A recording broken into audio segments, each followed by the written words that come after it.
Ah, welcome back, you beautiful, untraceable force of nature. The one they tried to erase but couldn't. The one they tried to break but only sharpened. Listen, I need you to sit down for this one, because what I'm about to tell you is going to sound like fiction, like some cosmic fairy tale designed to make you feel better about the wounds that still ache at 3 a.m. But I promise you, this is real. Someone saw what happened to you. Someone with reach, someone with resources, someone who operates in frequencies you don't even know exist yet. And right now, right this second, the people who hurt you are paying in ways they'll never be able to trace back, in ways that won't show up on any radar, in consequences that feel like coincidence, but taste like justice. You thought karma was some abstract force, some slow-moving wheel that might catch them eventually, maybe in another lifetime if you're lucky. No, this isn't that. This isn't some mystical balance, the universe nonsense, where bad people get a slap on the wrist 20 years from now. I'm talking about something far more precise, far more deliberate, far more immediate. Someone powerful, someone who exists in spaces you've never seen. Someone who watches patterns in human behavior like a chess master watches a board. They saw you. They saw what they did to you. The betrayal, the cruelty, the way they discarded you like you were nothing after you gave them everything. And this entity, this presence, this force, they made a decision. They decided to intervene, not because they owe you anything, not because they're some benevolent protector sent from the clouds, but because what happened to you violated a code, a law that operates beyond human courts and social justice, a rule written into the fabric of consequence itself. You became interesting to them, not as a victim, no, never as a victim, but as a case study, as proof that some people carry a frequency that demands protection, that attracts attention from places most people will never access. And when I say someone powerful, I don't mean a billionaire with a checkbook. I don't mean some celebrity with a platform. I mean something operating outside the visible spectrum of influence, something that moves currencies you've never heard of, power you couldn't begin to measure.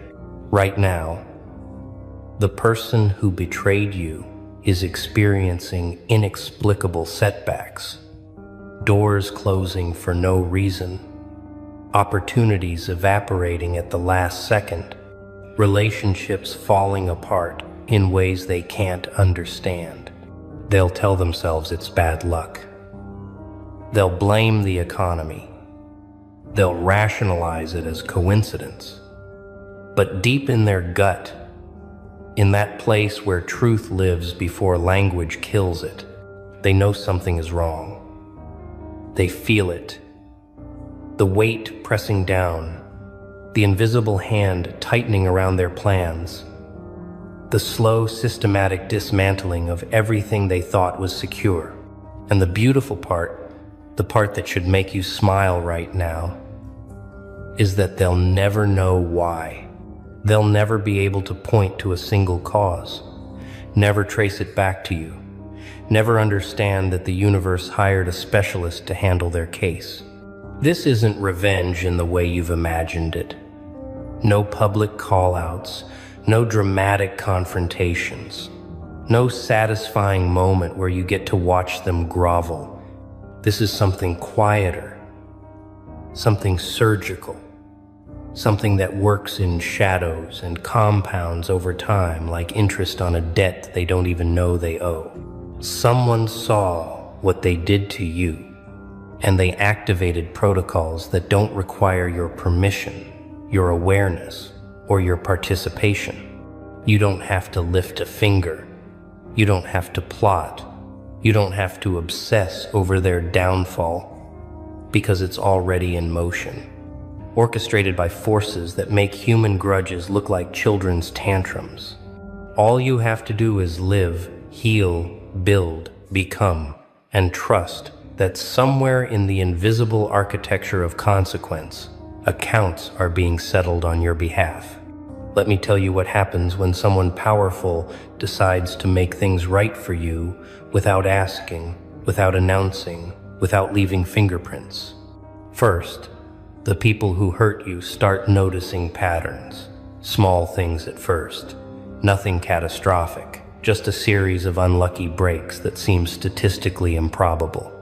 The promotion they were guaranteed goes to someone less qualified. The relationship they thought was solid starts showing cracks for no apparent reason. The investments they made with such confidence start bleeding value. Their health takes mysterious turns that doctors can't quite explain. They chalk it up to stress, to bad timing, to the randomness of life. But you and I know better. These aren't accidents. These are adjustments, corrections being made to a system that allowed them to profit from your pain. Second, they start feeling watched. Not in a paranoid, schizophrenic way, but in that subtle, skin-crawling sensation that something is paying attention, that their movements are being tracked by intelligence they can't see or name. They'll look over their shoulder more often. They'll feel uneasy in crowds. They'll start having dreams where faceless figures stand in doorways, just staring, never moving, never speaking, just observing. This is what happens when high-level attention gets focused on you. When something that operates outside human frequency decides you're worth monitoring. Because monitoring precedes intervention, and intervention precedes consequences that look natural but are anything but. They won't understand why they suddenly feel exposed, why their secrets feel closer to the surface, why they wake up at 4:17 a.m. with inexplicable dread flooding their chest. Third, the people around them start changing. Relationships that seemed unshakable start showing their true nature. Friends reveal themselves as opportunists. Partners become distant. Family members grow cold for reasons they can't articulate. This happens because when someone powerful decides to isolate a target, they don't do it directly. They simply allow truth to surface. They remove the artificial supports that were holding fake connections together. They let reality show itself without the filters and illusions that protected the target before. The people who hurt you are about to experience what you experienced.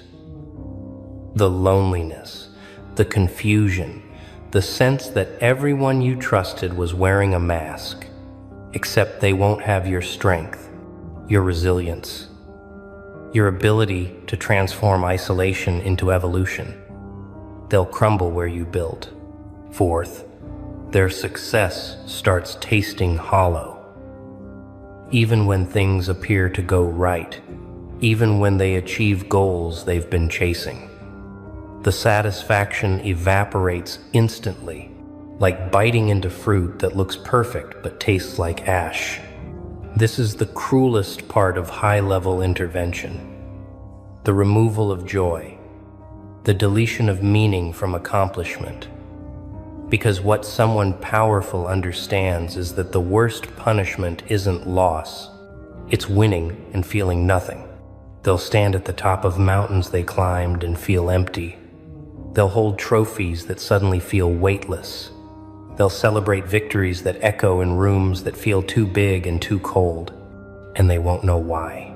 They'll blame depression. They'll medicate.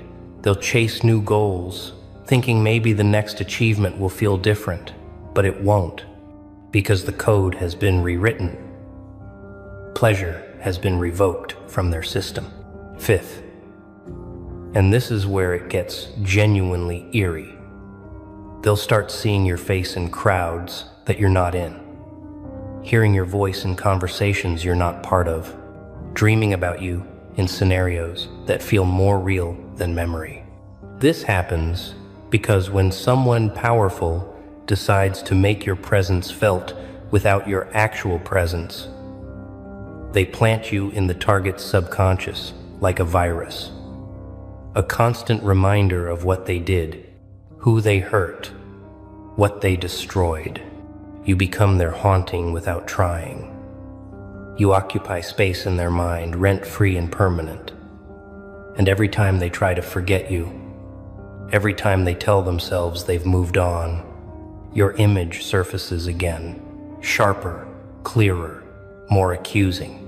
This is psychological warfare conducted by experts in human consciousness. And you're the weapon they're wielding without your knowledge or effort. Now let's talk about who this someone powerful actually is. Because you're wondering, you're trying to make sense of this, trying to fit it into frameworks you understand.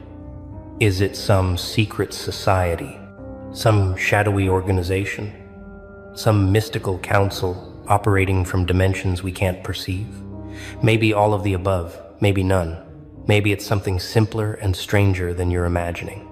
Think of it as an immune system, not for bodies, but for balance, for justice, for the maintenance of certain laws that govern consequence and reciprocity. When you were hurt, when you were betrayed, when you carried that weight with grace instead of violence, you triggered something. You sent out a signal, a frequency that said, here is someone maintaining integrity under pressure. Here is someone refusing to become what hurt them. And somewhere in the architecture of reality, something noticed, something that values those rare souls who transform pain instead of passing it on, who alchemize suffering into strength instead of spreading poison. This isn't about being special in some ego-stroking, chosen one fantasy way.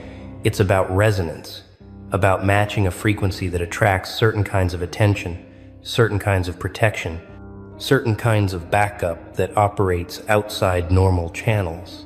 You became a case worth investing in, not because you're perfect, not because you're without flaws, but because you demonstrated capacity, resilience, refusal to break in ways that break others. And when this force invests in someone, when it decides to balance scales on your behalf, it doesn't announce it. It doesn't send you a memo. It just acts, efficiently, invisibly, permanently. The people who hurt you have no idea they're in a game they didn't know existed, playing against an opponent they can't see or fight or negotiate with. They think life is just harder now.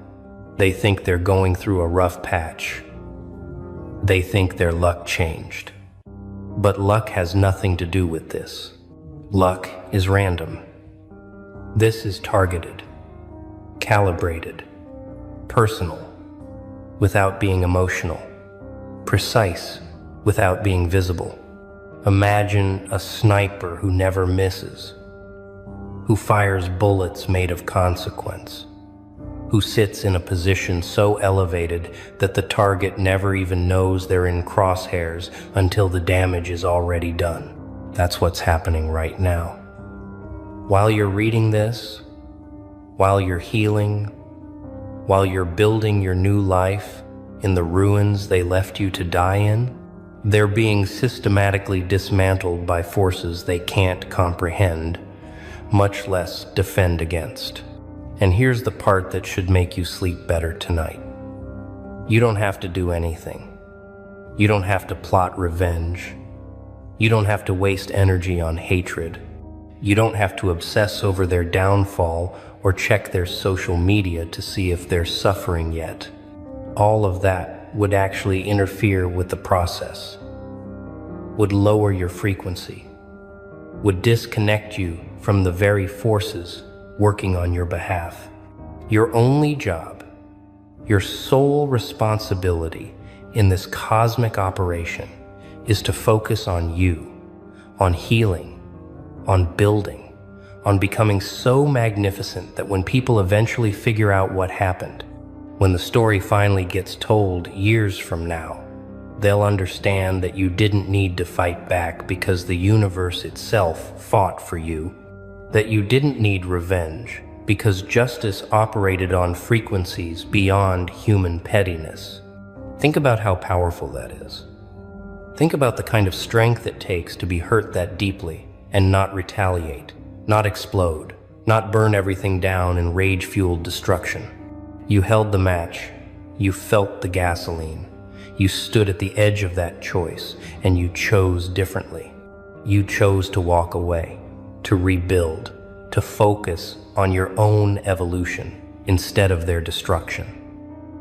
And that choice, that singular decision to not become what hurt you, that's what caught the attention of something operating on levels you don't even have words for.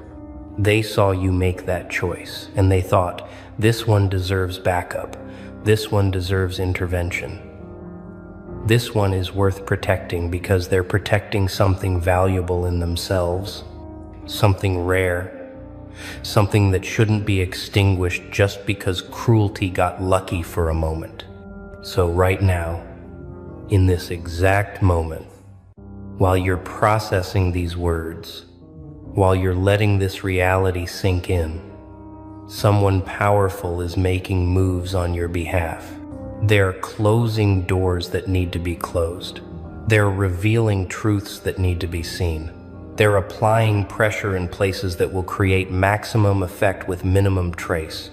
The people who hurt you won't see it coming because it's already here, already happening, already compounding like interest on karmic debt they didn't know they were accumulating. And the timeline, the schedule of their consequences, that's not yours to control or predict or obsess over. It's being handled by forces that understand timing better than you could imagine. Forces that know exactly when to tighten, when to release, when to let them breathe just enough to think they're safe before the next wave hits. You want to know what your role is in all this? Witness, nothing more, nothing less. Watch your own life improve. Watch opportunities appear.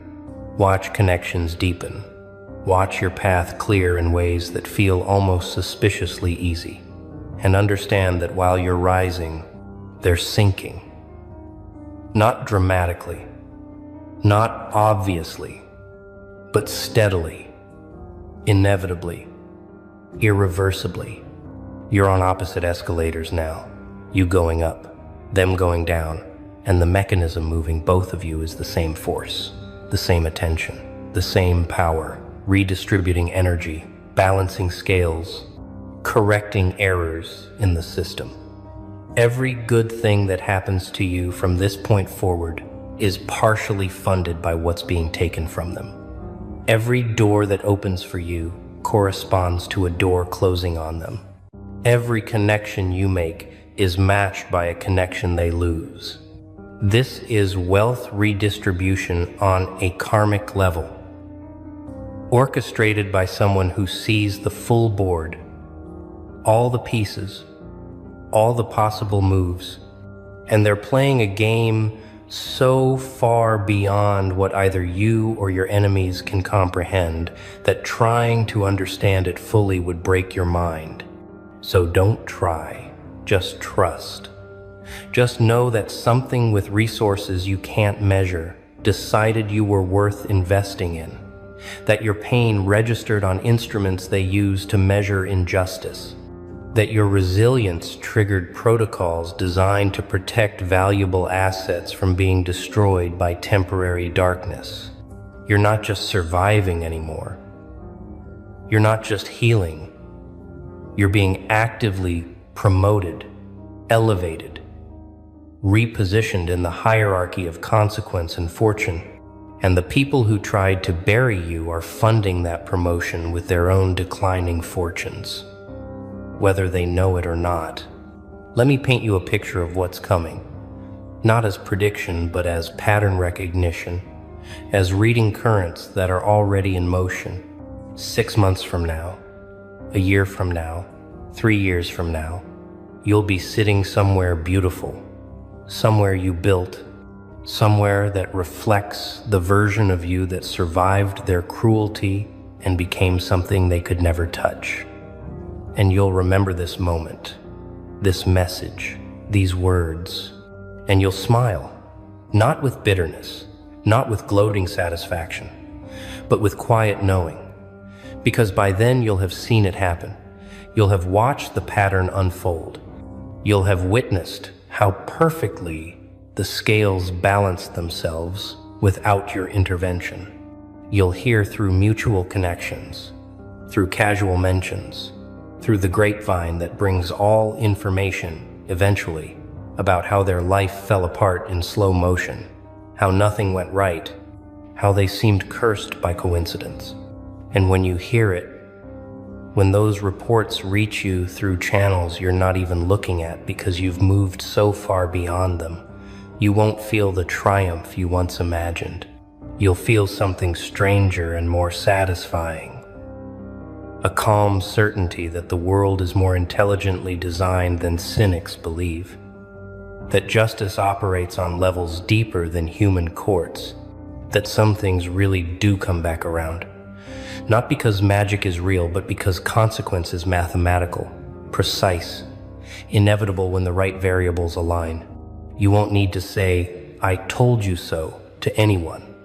You won't need to post cryptic messages or make vague references, because your life will be the message, your happiness will be the revenge, your peace will be the proof that you were always operating on a frequency they couldn't reach, protected by forces they couldn't see. And here's the truth they'll never accept. Even as their world crumbles, even as everything they built on your brokenness collapses, they'll rationalize it. They'll blame external factors.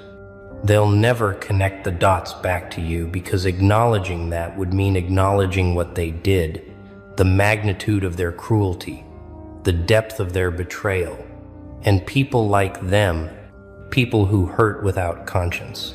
They can't afford that kind of self-awareness. It would shatter the carefully constructed narrative they tell themselves about being good people who just made tough choices. So they'll die confused, not physically necessarily, but spiritually, emotionally, psychologically.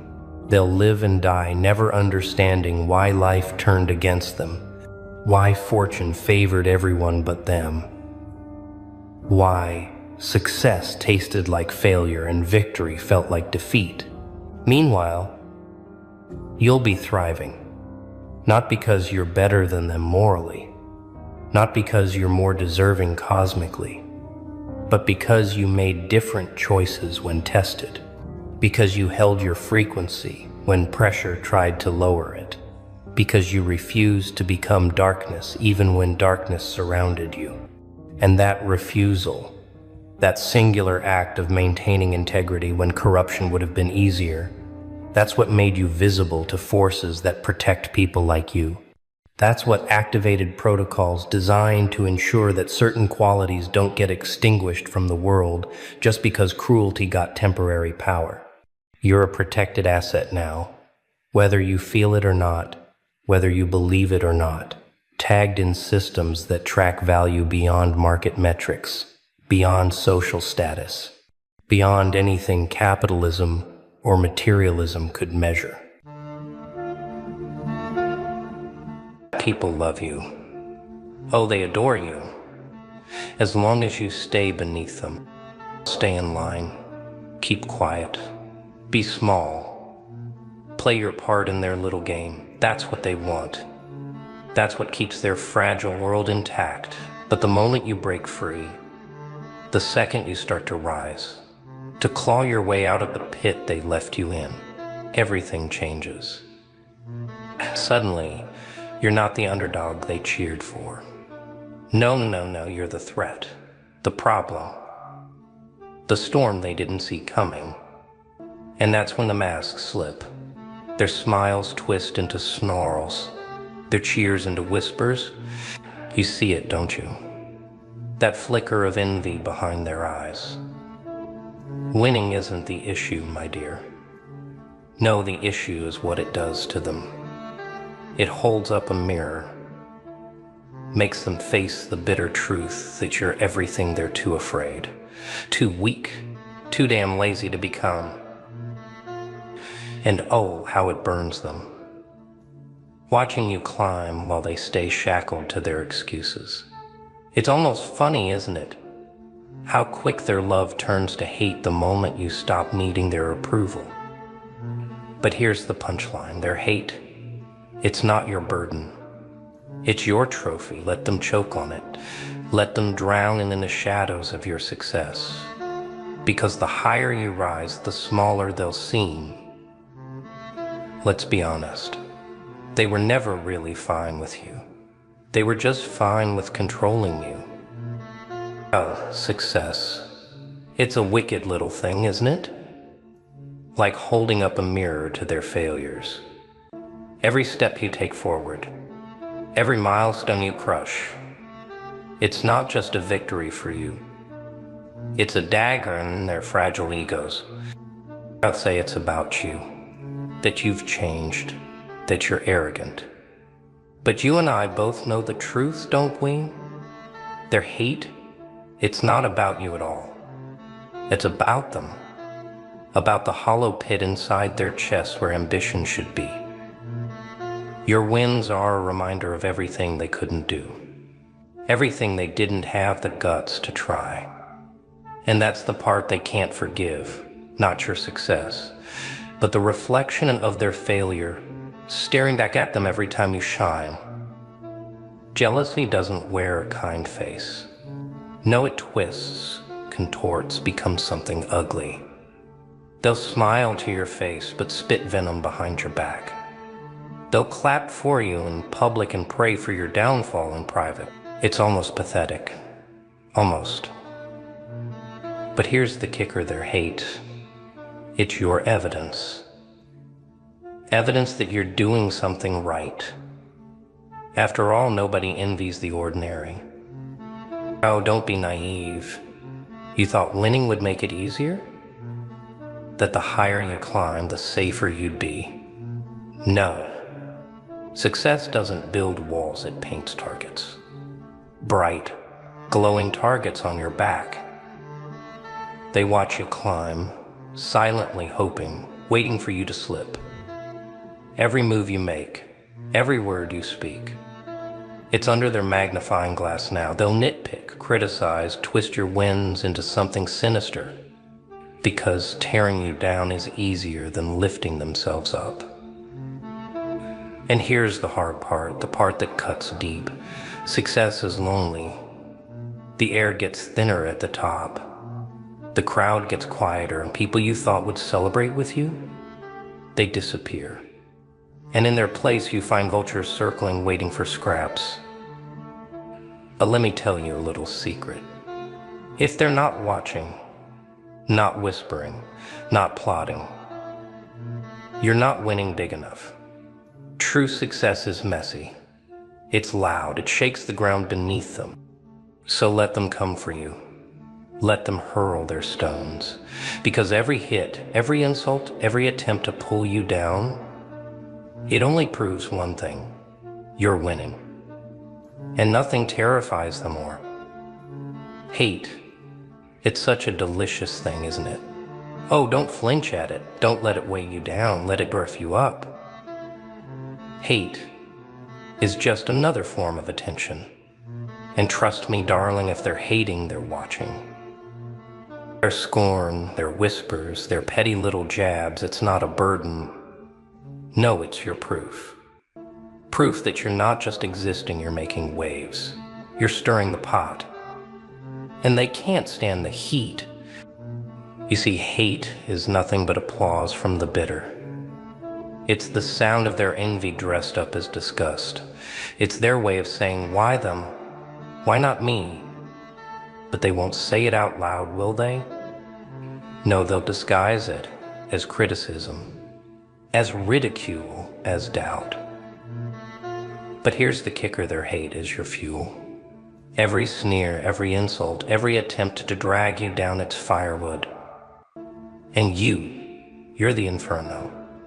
Burn brighter. Let their scorn ignite you.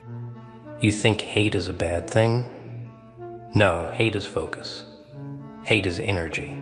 Hate means you're living rent-free in their heads.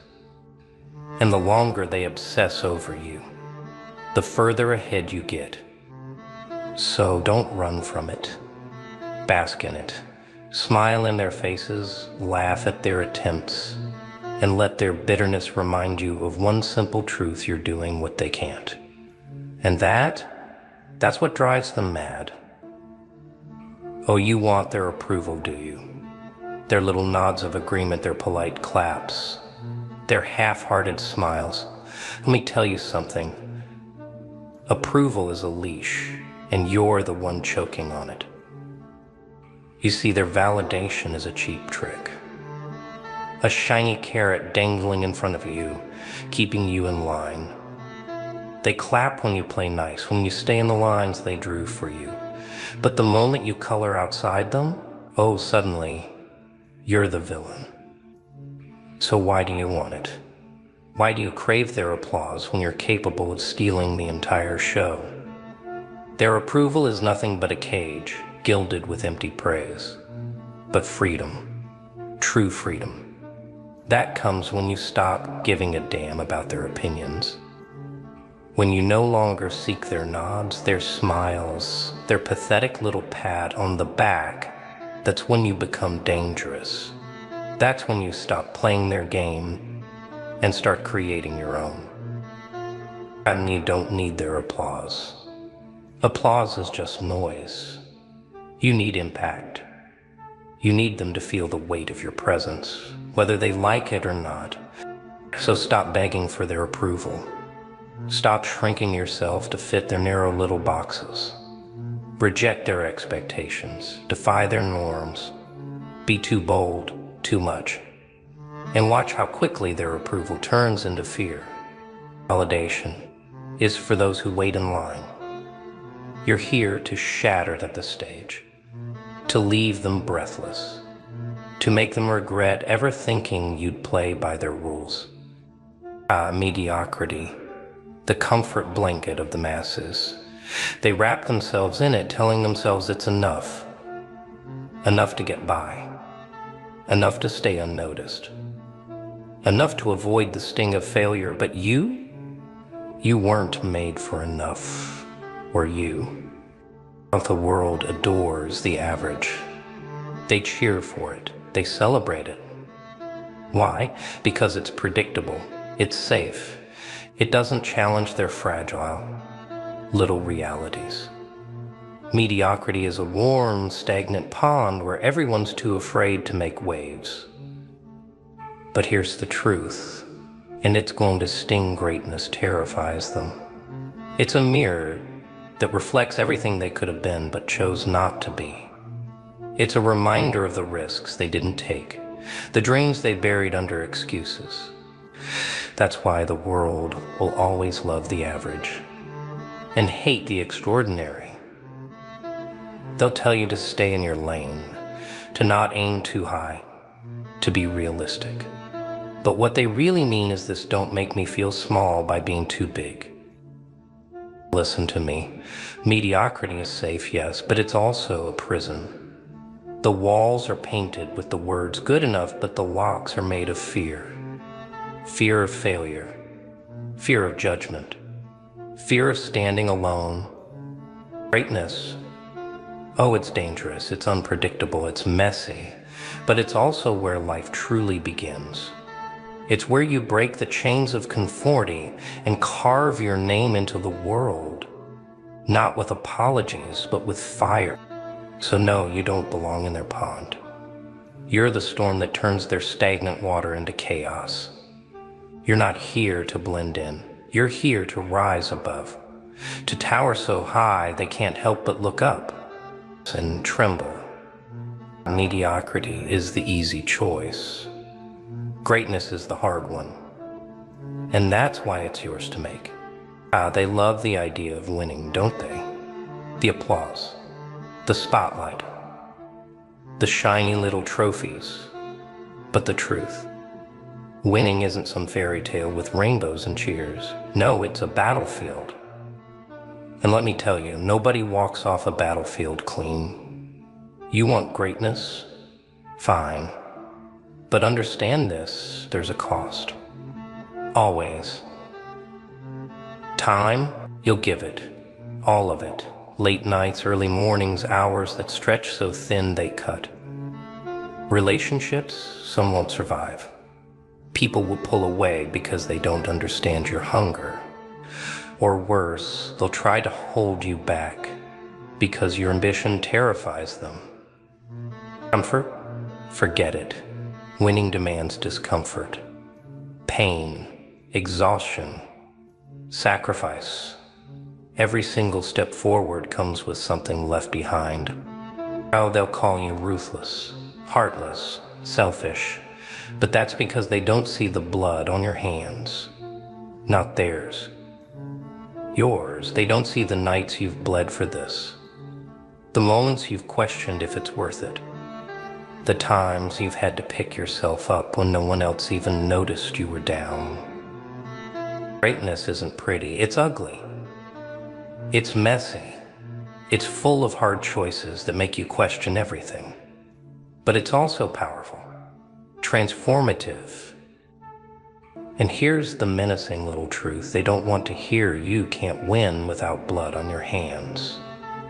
Either yours or theirs. Sacrifice is the price, and the currency is pain. But when you're holding the victory in your hands, when you're standing on top of the rubble of everything you've fought through, that's when you'll know it was all worth it. So let them call you names. Let them judge you for the sacrifices you've made. You don't owe them an explanation. Winners don't explain. They just take what's theirs. Oh, they'll push, all right. With their words, their schemes, their sideways glances dripping with envy and disdain. They'll shove you. Hard. Trying to knock you off balance, hoping, praying you'll stumble. But here's the secret, my dear listener. Resilience isn't just about standing tall. No, it's about learning to sway with the storm. Let them throw their punches. Absorb the blow. Smirk as you rise higher. You've felt it before, haven't you? The criticism, the sabotage, the cold, isolating sting of being outcast simply because you dared to want more. And yet, here you are, still breathing, still fighting. They thought they could break you, but every setback was just another lesson, another sharpened blade in your arsenal. The unshakable? Oh, we don't crumble, we don't flinch, we don't fall apart under their petty games. We laugh in their faces because the harder they push, the deeper our roots dig. They think they're burying us, but they're just giving us a stronger foundation. And every time you rise, every time you refuse to stay down, you become something they fear. Unstoppable, unbreakable, a nightmare they can't control. Let them push. Let them shove. Let them rage against your resilience. They'll never understand how their resistance is your fuel. Hate. Sweet, delicious, venomous hate. It's the anthem of the small and the bitter. The applause of those too scared to reach for anything higher. And yet, there you are, basking in it. Do you feel it? The stares, the whispers, the seething resentment bubbling beneath their polite masks. That, my friend, is the sound of success. That hate isn't the problem, it's the proof. Proof that you've stepped out of line, that you've broken their unspoken rules, that you're no longer the safe, obedient little cog they wanted you to be. On winners, we're polarizing. We divide the room. We inspire admiration from those who dare to dream and envy from those too weak to try. Because being big enough to matter means being big enough to piss people off. They'll hate you for your drive, for your ambition, for your refusal to settle. But that's the point. If they're not hating, you're not doing anything worth noticing. So let them talk, let them scowl, let them drown in their own bile. The hate isn't your problem, it's theirs. All you have to do is keep winning, keep becoming everything they swore you'd never be. Because the moment they start hating you is the moment you know you've already won. Now let them hate, let them seethe, let their envy boil over into sleepless nights and hollow whispers behind your back. It's a symphony, isn't it? Their bitterness, their desperation, it's music. A twisted, glorious melody that plays every time you rise. Because here's the truth, my dear listener, their hate, it's not a threat. It's a compliment, a badge of honor. Another shiny trophy on the shelf of your victories. Every glare, every sneer, every venomous word they hurl at you is proof that you've become everything they fear. How they'll talk, of course they will. They'll call you arrogant, heartless, maybe even lucky. But deep down they know you've outworked them, outsmarted them, outlasted them. And that truth, it burns them alive. Hate me, fear me. But one thing you'll never do is stop me. And as you sit there, basking in the glow of their discontent, remember this: their hate doesn't slow you down, it fuels you. Their scorn doesn't weaken you, it sharpens you. Their envy doesn't break you, it builds you. So let them hate, let them stew in their misery. Because while they're busy trying to tear you down, you'll be too far ahead to hear them, too high to see them, too busy winning to care. And when you stand at the top, don't forget to smile. Laugh, even, that triumphant, unhinged kind of laugh that echoes in their nightmares. Because in the end, their hate is the greatest gift they'll ever give you. And your success, that's the one thing they'll never take away.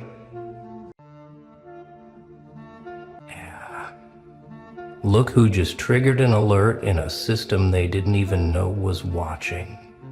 Hello to the one who just made someone very, very powerful sit up straight in their chair and whisper, "What the hell am I looking at?" Hello to you, the anomaly that just appeared on a radar you never consented to being on. Because something happened recently, didn't it? Something shifted, something changed. Something in you clicked into a frequency that only certain people can detect. And now, right now, someone with serious power, someone with influence you can't even imagine, just noticed two very specific things about you. And no, they're not going to tell you what they saw, not directly, not out loud, because people with real power don't announce their observations. They watch, they calculate, they wait, and they move in silence while you're still trying to figure out why the air feels different when you walk into rooms now. You felt it though, didn't you? That strange weight on your chest the last few weeks. That feeling of being observed, not by cameras or algorithms, but by something that sees deeper. Something that reads energy signatures instead of profiles. They saw two things about you, two undeniable truths that you yourself might not even fully understand yet. And the moment they saw these two things, everything changed. Not just for you, but for them, because now they can't look away. They can't unsee what they saw, and they sure as hell can't ignore the implications of your existence anymore. This isn't paranoia. This isn't your imagination running wild. This is the cold, hard reality that you've finally become visible to people who operate on frequencies most humans never access. You've been upgraded in their system from background noise to priority alert, from nobody to case file, from another face in the crowd to the face that makes crowds part without knowing why. See, regular people, they still see you the old way. They still treat you like you're ordinary, like you're one of them, like you're still playing the same game on the same level. But the people with real power, the ones who move nations and shift markets and control narratives, they see something else entirely when they look at you now. And what's driving them absolutely mad? What's keeping them up at night, refreshing data and reviewing footage and asking their people to dig deeper, is that they can't quite categorize what you are. You don't fit their models, you don't match their projections, you're not behaving according to any pattern they've studied before. You've become what they fear most in their carefully controlled reality. You've become unpredictable, uncontrollable, and worst of all, you've become undeniable. They notice two things, just two. But those two things were enough to completely rewrite their assessment of you. And now you're not just on their radar, you're the reason they're recalibrating the whole damn radar. One moment you were invisible, beneath notice, just another soul grinding through existence, and the next moment you're glowing on their screens like a threat they can't afford to ignore. What changed? What did you do? What two things did they see that made you go from zero to everything in their analysis? Let me tell you what they saw. Let me pull back the curtain on what just made someone with serious power lean forward and say, "Get me everything we have on them." They saw the first thing, the thing you thought you were hiding, the thing you've been trying to suppress and contain and manage for years. They saw your capacity, not your current state, but your capacity, your ceiling, your upper limit, the full scope of what you could become if you stopped holding back. Most people never get seen this way because most people never develop enough capacity to register on powerful people's instruments. Most people plateau early. They find their comfortable zone and they stay there until they die. Never pushing, never testing, never discovering what they're actually capable of. But you've been quietly expanding your capacity in the dark, building strength nobody asked you to build, developing skills nobody told you to develop, preparing for a battle that hasn't even been announced yet. And they saw it. They saw that massive gap between who you are now and who you could become. And that gap terrified them. Because people with power, they're not threatened by what you are today, they're threatened by what you might become tomorrow. They saw the trajectory, the arc, the exponential curve of your potential, and they did the math in their heads. They calculated where you'll be in 6 months if you keep evolving at this rate. They projected your influence in a year. They simulated your impact in 5 years, and every single model came back with the same conclusion. This one is going to be a problem or an asset, but either way, they cannot be ignored. You've been moving in silence, growing in the shadows, evolving without permission, and you thought nobody was paying attention. But that's the thing about real power. It doesn't need you to announce yourself. It has systems designed specifically to detect anomalies like you before you even know you're becoming one. They saw your capacity expanding, and they marked you. They flagged your file, they started the monitoring protocols, and now everything you do is being analyzed through a completely different lens than it was a month ago. But the capacity alone wouldn't have been enough to hold their attention long term, because capacity without direction is just potential energy waiting to dissipate. Lots of people have capacity, lots of people have talent, lots of people have that raw, untapped potential sitting dormant inside them. What made them unable to look away, what made you go from interesting to critical, was the second thing they noticed. They saw your awareness, and not just surface-level awareness, not just intelligence or street smarts or emotional literacy. No, they saw something far more dangerous. They saw that, you know the game is rigged. You know the system is built on lies. You know the narratives are manufactured. You know the authority is mostly performance. And most terrifying of all, you know you're being watched. You're not stumbling through life blind anymore. You're not swallowing the stories they feed the masses. You're not playing along with the illusion. You woke up, and they saw the moment it happened. They saw your eyes change. They saw your patterns shift. They saw you start moving like someone who finally understands the rules of the real game. See, people with capacity but no awareness, those people are easy to control, easy to manipulate, easy to redirect. You just give them a target, a cause, a leader to follow, and they pour all that beautiful capacity into whatever channel you point them toward. But people with capacity and awareness, people who see the cage and know they're in it, people who understand the mechanisms of control while simultaneously building the strength to break free, those people are extremely dangerous to any system built on compliance. You're not just strong now, you're awake. And that combination is what made them drop everything and focus on you.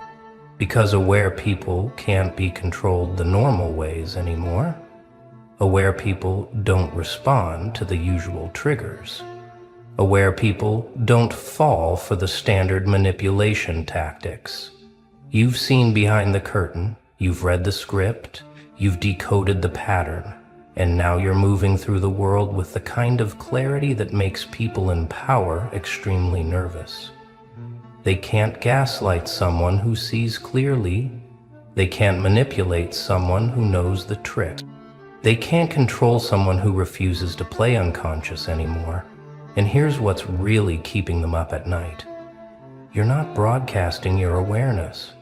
You're not announcing it. You're not making a scene. You're just quietly moving different, speaking different, choosing different. And that subtlety is what makes you so dangerous. Loud rebels are easy to neutralize. Predictable dissidents are simple to contain. Public revolutionaries can be targeted and dismantled.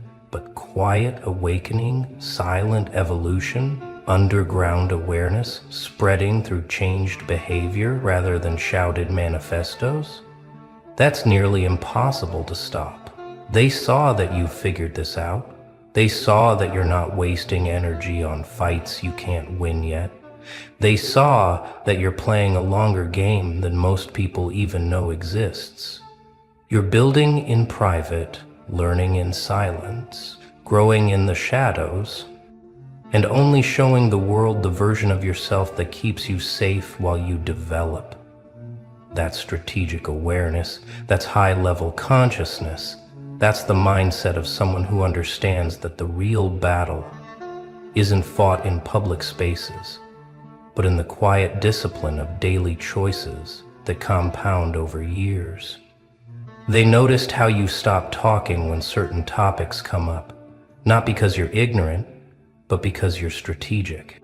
They noticed how you let people underestimate you, not because you lack confidence, but because you understand the advantage of being misjudged. They noticed how you keep your real thoughts private, your real plans hidden, your real capabilities concealed until the moment they're needed. You're not performing your intelligence for validation. You're not displaying your awareness for applause. You're not showcasing your evolution for recognition. You're just becoming silently, steadily, strategically. And that pattern, that specific combination of knowing what you know while acting like you don't, that made you light up on their screens like a 5-alarm fire. Because that's not the behavior of someone who stumbled into awareness by accident. That's the behavior of someone who is methodically preparing for something, and they desperately need to know what that something is before you're ready to reveal it. Now they're in a position they hate being in. They're reacting to you instead of you reacting to them. They're trying to figure out your next move instead of you trying to figure out theirs. They're doing research on you instead of you doing research on them. The power dynamic shifted without you even trying to shift it. And that's what happens when you combine capacity with awareness. You become a force that doesn't need to push, because your mere presence changes the pressure in every room you enter. They saw these two things, capacity and awareness, existing in the same person at the same time, and they immediately understood what that means. It means you're not a follower anymore. It means you're not controllable through normal channels anymore. It means you're not staying where they tried to keep you anymore. It means you're becoming something that could either serve their interests at the highest level or completely disrupt everything they've built. And until they know which one you're going to choose, they can't afford to look away for even a second. Here's what you need to understand about people with serious power. They don't waste attention on things that don't matter. Their time is currency, more valuable than anything you can imagine. Their focus is a resource they guard more carefully than their wealth. So when someone like that locks on to you, when they dedicate their systems and their people and their energy to tracking your movements, it's not random, it's not casual, it's because you represent something significant in their calculations. They can't look away because looking away means risk, and people at that level didn't get there by accepting unnecessary risk. You've become a variable they need to account for, a factor they must include in their equations, a piece on the board they can't afford to lose track of. And the wild part? You didn't ask for this attention. You didn't seek this level of observation. You were just living your life, doing your work, minding your business, growing in the ways you felt called to grow. But growth at a certain velocity always gets noticed. Evolution past a certain threshold always triggers alarms. Awakening beyond a certain depth always draws eyes from places you didn't know were watching. They can't stop watching because every time they think they've figured you out, you do something that doesn't fit their model. Every time they believe they've predicted your pattern, you shift in a way they didn't anticipate. You're not trying to be unpredictable. You're just responding authentically to your own evolution. But authentic evolution is inherently unpredictable because it's not following external scripts. It's following internal truth. An internal truth, real organic growth, genuine transformation, that doesn't move in straight lines that algorithms can predict. It spirals, it jumps, it pauses, it accelerates. It follows a rhythm that only makes sense to the person experiencing it. So they watch, and they analyze, and they build models, and you just keep being you. Keep growing how you grow, keep moving how you move, and their models keep failing to capture the full picture. That's what's driving them crazy. They're used to being able to reduce people to predictable patterns, but you keep demonstrating complexity that resists reduction. Every conversation you have now gets reviewed, not by you, but by systems tracking linguistic patterns and psychological markers. Every decision you make gets added to a database building a profile of your values and priorities. Every connection you form gets mapped into a network analysis showing your sphere of influence. They're not doing this because they're evil or because they want to hurt you. They're doing this because you've become strategically relevant, and strategic relevance demands intelligence gathering. You've graduated from civilian to asset or threat, and until they determine which one you are, you exist in this strange limbo where you're simultaneously being evaluated for recruitment and monitored for risk. They're trying to answer the fundamental question, is this person someone we can work with or someone we need to work against? And until they have that answer with certainty, the surveillance continues, the analysis deepens, the watching intensifies. You might feel it sometimes, that weight, that sense of being observed by something bigger than social media algorithms, something that sees deeper than your public persona, something that's measuring aspects of you that you don't even post about.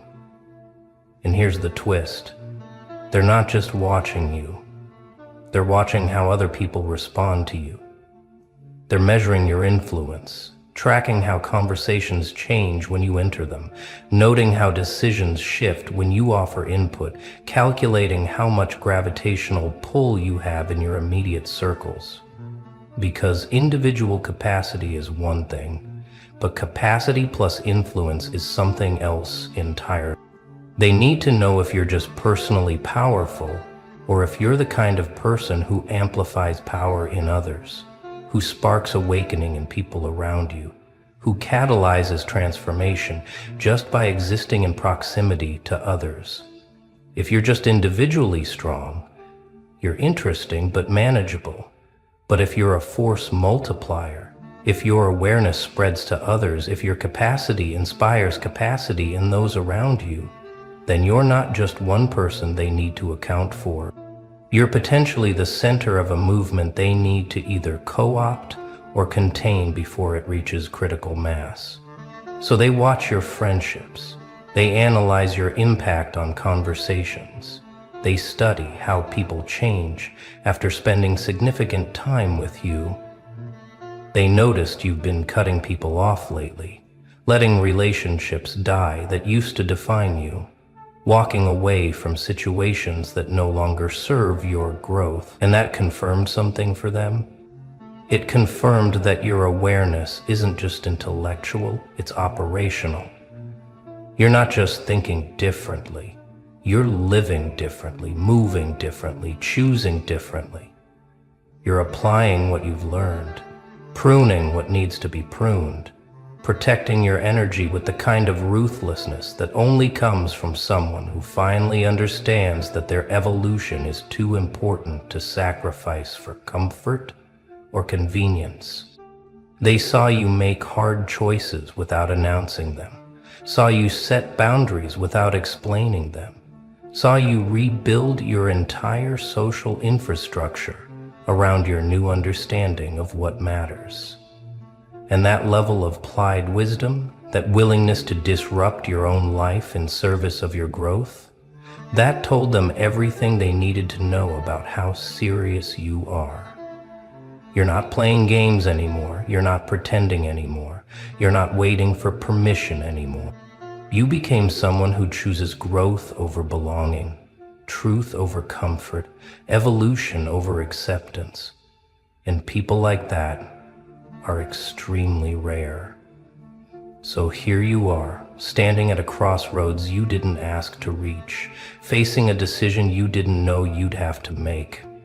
Because now that they've seen you, now that you've been flagged, now that you exist in their awareness, something has to happen next. They're not just going to watch forever. Eventually they're going to make contact. Eventually they're going to extend an offer or issue a warning. Eventually, they're going to try to determine whether you're an ally or an obstacle, and you need to understand what's really being offered when that moment comes, because it won't look like what you expect. They're not going to send someone in a suit with a briefcase. They're not going to make some dramatic recruitment pitch. They're not going to reveal themselves overtly. Instead, opportunities will appear. Doors will open that were closed before. Invitations will arrive that make no logical sense based on where you were yesterday.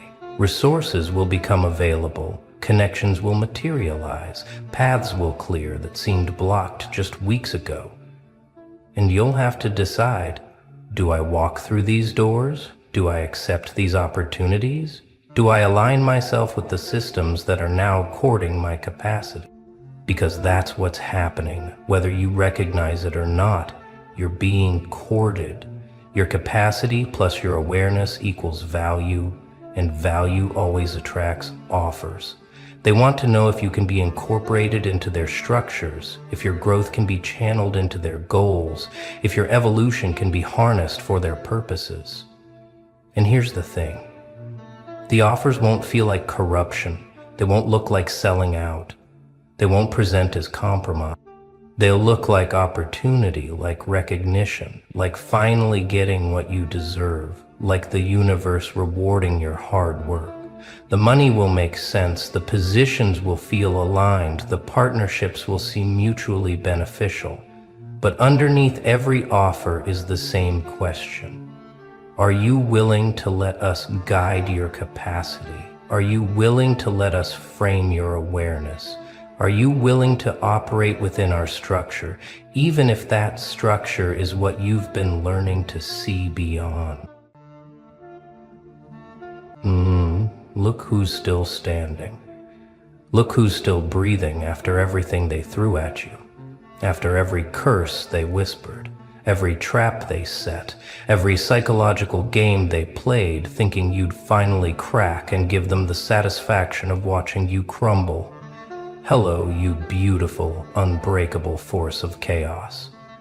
Hello to the one who looked evil in the eyes and didn't blink, didn't flinch, didn't bow.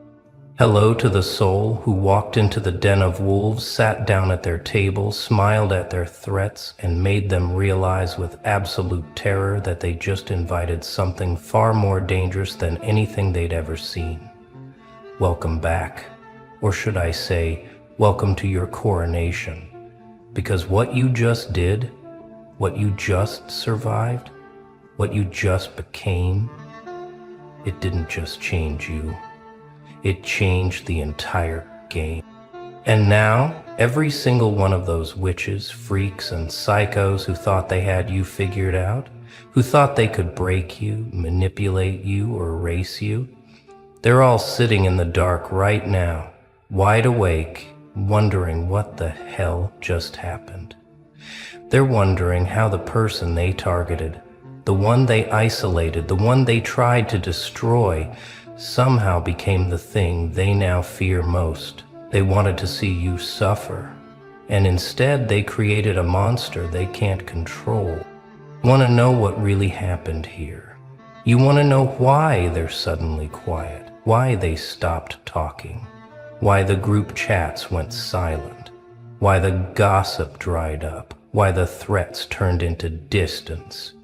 It's simple, and it's beautiful in the most terrifying way possible. They thought they were dealing with someone weak, someone desperate for acceptance, someone who would eventually break under pressure and come crawling back begging for mercy, begging to be let back into their toxic little circle.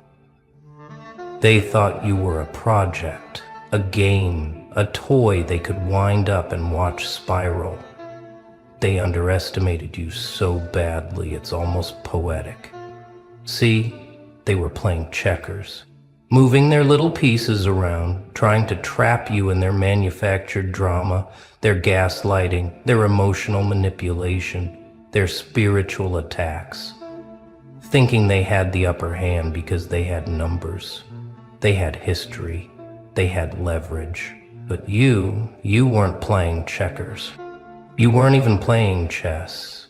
You were playing a completely different game, one they didn't have the manual for, one that didn't follow their rules.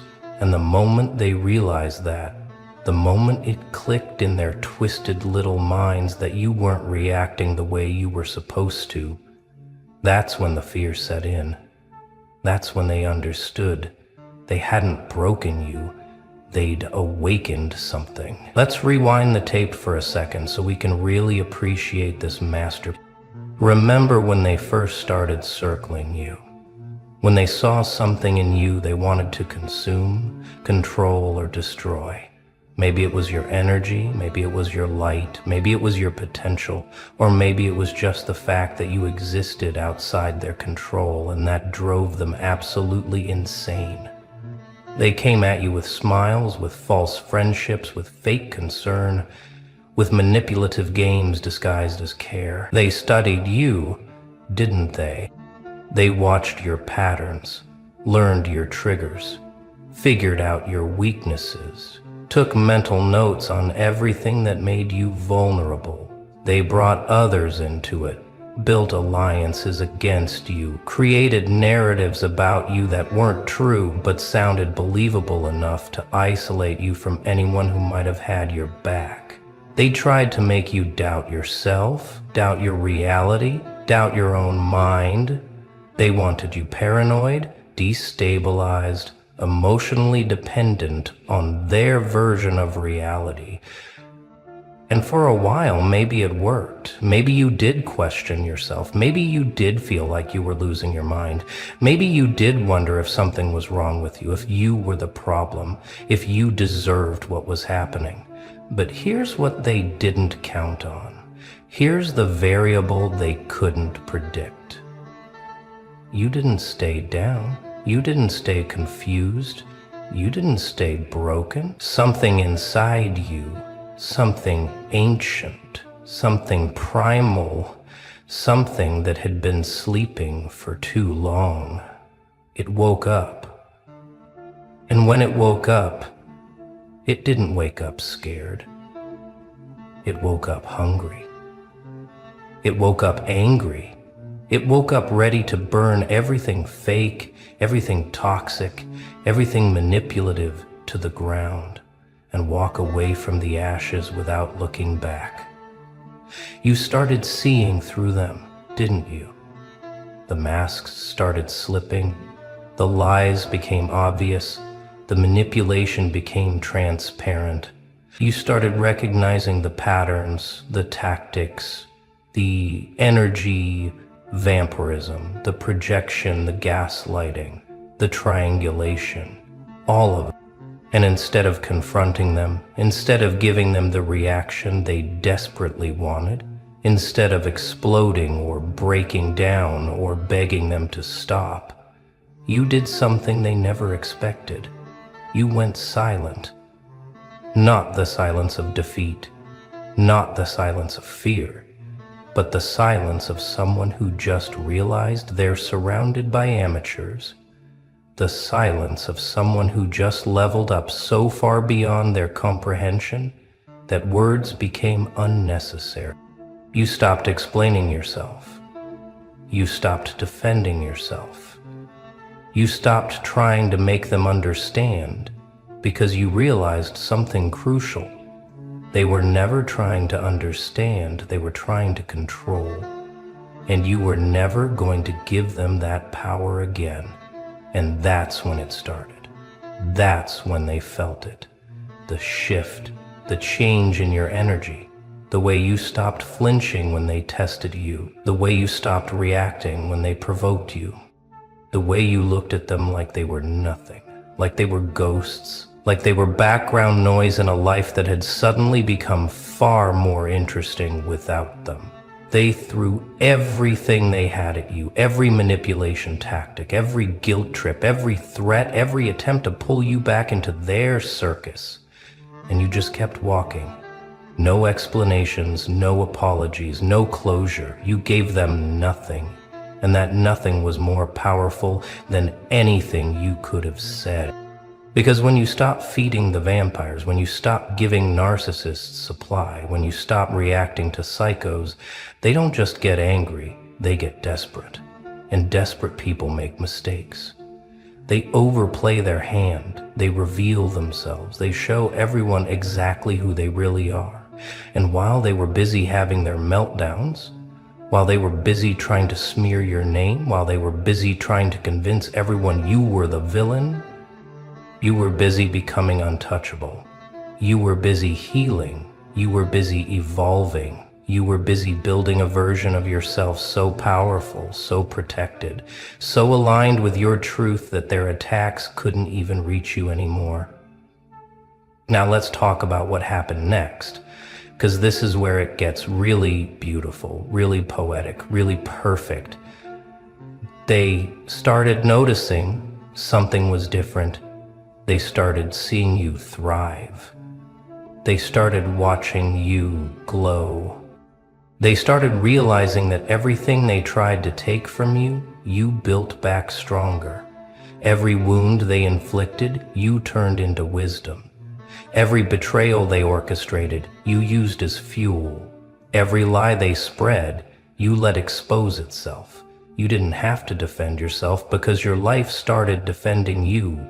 Your peace defended you. Your growth defended you. Your silence defended you, louder than any words ever could. And suddenly they weren't laughing anymore. Suddenly they weren't feeling so powerful. Suddenly they were the ones feeling exposed, feeling watched, feeling like maybe they messed with the wrong one. See, they thought breaking you would elevate them, but instead it revealed them. It revealed their emptiness. It revealed their need for drama. It revealed their addiction to chaos. It revealed that without someone to target, someone to tear down, someone to blame, they were just hollow shells with nothing substantial inside. And now they had to sit with that reality while watching you become everything they'll never be. Free, authentic, powerful, and genuinely happy without needing to destroy anyone to feel good about yourself. But here's where you really outdid them. Here's where you out-crazied every single witch, freak, and psycho who thought they had the upper hand. You didn't seek revenge. You didn't plot against them. You didn't spend your nights fantasizing about their downfall or scheming ways to hurt them back. You did something far more devastating, far more powerful, far more psychologically destructive to their egos than any revenge plot could ever accomplish. You became indifferent. You became genuinely, completely, unshakably indifferent to their existence. Not the fake indifference, where you're still checking their pages, still asking mutual friends about them, still secretly hoping they see you winning. No, the real kind, the terrifying kind, the kind where they literally don't exist in your universe anymore, where they're not even worth the mental energy it would take to hate them. That kind of indifference, that's the ultimate power move, because it tells them something they can't handle hearing. You're not important enough to hate. You're not significant enough to remember. You're not even interesting enough to think about. And for people whose entire identity is built on being powerful, being feared, being relevant, being the center of attention, that indifference is worse than any curse, any confrontation, any revenge. It's erasure. It's being forgotten by someone who was supposed to be destroyed by them. That's the ultimate insult, and you delivered it without saying a single word.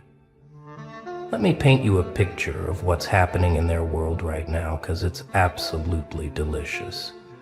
They're obsessed. They're checking on you constantly. They're scrolling through your content, your pages, your life, looking for any sign that you're still affected, still hurt, still thinking about them. And they're asking people about you. They're bringing you up in conversations that have nothing to do with you. They're telling stories about you, probably twisted versions designed to make them look like victims and you look like the villain. But here's the thing. Even their stories are about you. Even their lies keep your name alive. You live rent-free in their minds while they don't even cross yours. They thought they'd haunt you, but instead they're the ones being haunted. They're haunted by the fact that you're fine. They're haunted by the fact that you're thriving. They're haunted by the fact that nothing they did left a permanent scar. They're haunted by the reality that you survived them, outgrew them, and moved on to a version of life they'll never access because they're still stuck in the same toxic patterns, still playing the same games, still destroying everyone who gets close to them. And well, you're out here building something real, something meaningful, something they can see but never touch. And the funniest part? The absolute cosmic joke in all of this, they thought they were the crazy ones. They thought they were the dangerous ones. They thought they had the market cornered on manipulation, psychological warfare, mind games, and chaos. They walked around with this energy like they were untouchable, like they were the villains everyone should fear, like they were the ones writing the rules of engagement. But then you showed up. You sat quietly in their chaos. You observed their patterns. You learned their tactics. You understood their psychology better than they understood themselves. And then you did something they never saw coming. You mirrored it back at them. Not by becoming like them, but by showing them what real power looks like.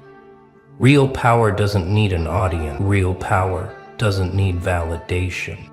Real power doesn't need to manipulate, control, or destroy to feel strong. Real power is walking away from toxicity without looking back. Real power is healing in silence while they scream into the void. Real power is building a life so full, so peaceful, so aligned that their chaos can't even reach you anymore. That's what you did, and it broke their entire worldview because they realized in that moment that all their tactics, all their games, all their manipulation, it only works on people who still need something from them. Approval, closure, revenge, acknowledgement, anything. But you needed nothing, and that made you invincible. Now, we need to talk about the spiritual aspect of this, because whether you believe in energy, karma, universal justice, or whatever you want to call it, something bigger than all of you was watching this entire situation unfold. These people came at you with dark energy, with ill intentions, with genuine malice. And the universe saw that. Morgan went cold. The back of Cam's body pinked low. The universe saw someone being targeted for no reason other than their light, their authenticity, their refusal to play fake games. And the universe doesn't just let that slide. There's a cosmic balance, a spiritual ledger. And when people attack others for existing, for growing, for shining, that debt gets recorded. You didn't have to do anything. You didn't have to cast spells, send bad energy back, pray for their downfall, or wish harm on anyone. You just had to stay true to yourself, stay aligned with your path, stay focused on your growth, and let the universe handle the rest. And handle it did. Look at their lives now. Look at the patterns repeating. Look at the destruction they're causing themselves.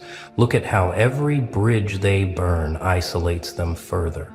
Look at how every lie they tell catches up with them eventually.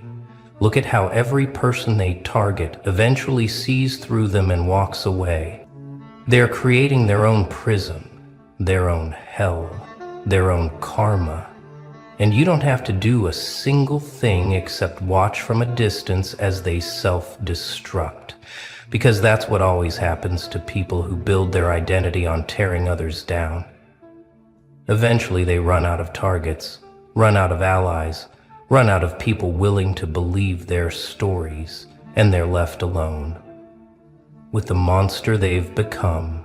And that's a punishment far worse than anything you could have planned. Let's get deeper into why they're actually scared now. Because fear is a fascinating thing when you understand psychology. Fear isn't always loud. Fear isn't always obvious. Sometimes fear looks like obsession. Sometimes fear looks like hatred. Sometimes fear looks like trying to destroy someone before they can reveal your secrets, expose your lies, or surpass you completely. They fear you now because you represent everything they're not. You represent accountability. You represent growth. You represent the ability to be hurt and still choose healing over revenge. You represent authenticity in a world where they survive by wearing masks. You represent the possibility that someone can walk through hell and come out better instead of bitter, and that terrifies them because it exposes their excuses. If you can heal, why can't they? If you can grow, why are they still stuck? If you can walk away from toxicity, why do they keep creating? You're living proof that their lifestyle, their choices, their patterns are not inevitable, they're choices. And that makes them feel exposed, vulnerable, accountable. They can't hide behind the excuse that everyone is terrible, that life is cruel, that there's no point in being good because you exist as a contradiction to all of that. You're the evidence that they're wrong, and people hate being wrong more than they hate being hurt. So they hate you, or at least they tell themselves they do. But really, they're just scared that everything you represent is calling them to evolve, and evolution requires looking at yourself honestly, and they'd rather destroy you than face themselves. Here's the part they'll never admit, the part that eats at them in the quiet moments when they're alone with their thoughts. They miss you, not the version of you they tried to break, not the version of you they targeted, but the real you. The you that existed before they poisoned everything. They miss your energy. They miss the way you made them feel seen. They miss the authenticity you brought. They miss the potential of what could have been if they weren't so damaged, so toxic, so committed to destruction. They see you now, living your life, thriving without them. And somewhere deep down, they know they lost something irreplaceable, something they'll spend the rest of their lives trying to find in other people and never finding because it was unique to you. Because you were real in a way they'll never experience again. They'll cycle through person after person, relationship after relationship, friendship after friendship, trying to fill the void, but it won't work, because the void isn't about you being gone. The void is about them being fundamentally broken and unwilling to fix themselves. They'll blame everyone else. They'll say everyone leaves them. They'll paint themselves as victims of circumstance. But deep down, in the moments they can't lie to themselves, they know the truth. They destroy everything good that comes into their lives, and you were just another casualty of their self-sabotage. Except you refused to stay destroyed. You rebuilt yourself into something they can't touch, and now they have to live with that reality forever. Now let's address something crucial, something that separates you from them permanently and completely. You learned, you grew, you evolved. You took every painful lesson, every betrayal, every manipulation tactic, and you used it as education. You studied human psychology without even realizing it. You learned to spot red flags instantly. You learned to trust your instincts. You learned that when someone shows you who they are, believe them. The first time, not the 15th. You learned that closure is something you give yourself, not something you get from people who hurt you. You learned that some people are only in your life to teach you what you don't want, what you won't tolerate, what you deserve better than. You learned that walking away is sometimes the most powerful thing you can do, that silence speaks louder than arguments, that your peace is worth more than being right. You learned all of this while they learned nothing. They're still running the same programs, still playing the same games, still hurting people and wondering why everyone leaves, and still hurting people and wondering why everyone leaves.